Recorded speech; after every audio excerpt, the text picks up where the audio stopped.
Hello all welcome to my channel. ఈరోజు fluffy omelette ఎలా తయారు చేద్దాం చూద్దాం రండి.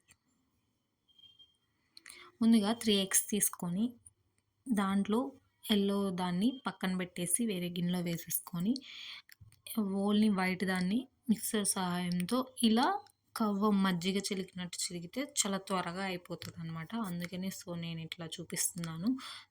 చాలా త్వరగా అయితది. ఇట్లా బీట్ చేయడం కంటే ఇట్లా మజ్జిగ చిలికినట్టు చిలికితే త్వరగా అయిపోతది.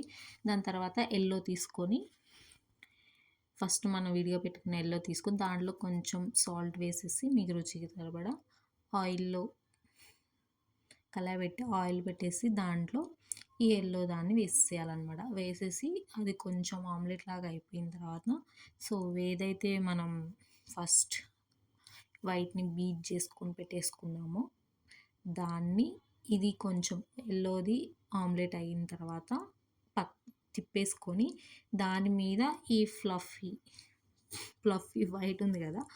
అది వేసుకోవాలి. వేసేసుకొని దాని మీద కొంచెం కారం వేసేసి దాన్ని ఒక 3-4 మినిట్స్ పెట్టేసుకుంటే ఆమ్లెట్ రెడీ అయిపోతది. కానీ మనం నార్మల్ ఆమ్లెట్ ఏసుకున్నంత టేస్ట్ అయితే ఇది లేదు. ఫ్లఫీ ఆమ్లెట్ కాబట్టి ఫ్లఫీగా ఉంటది. అదొక్కటి తప్ప అంత టేస్ట్ ఏముండదు. మీకిష్టమైతే ట్రై చేయండి. నాకైతే యావరేజ్ అనిపిచ్చింది. ఫ్లఫీగా మెత్తగా అయితే ఉంది. అట్లా ఇష్టపడే వాళ్ళకైతే ఇష్టం ఉండొచ్చేమో. నాకు అట్లా అనిపిచ్చలేదు. నేనెప్పుడు ట్రై చేయలేదని ట్రై చేశాననమాట. అందుకే పెట్టాను. మీకిష్టమైతే చేయండి. రావడం అయితే ఫ్లఫీగా మంచిగానే వచ్చింది. కాకపోతే అంత టేస్ట్ లేదు. నార్మల్ అంతే. ట్రై చేయండి. Subscribe my channel.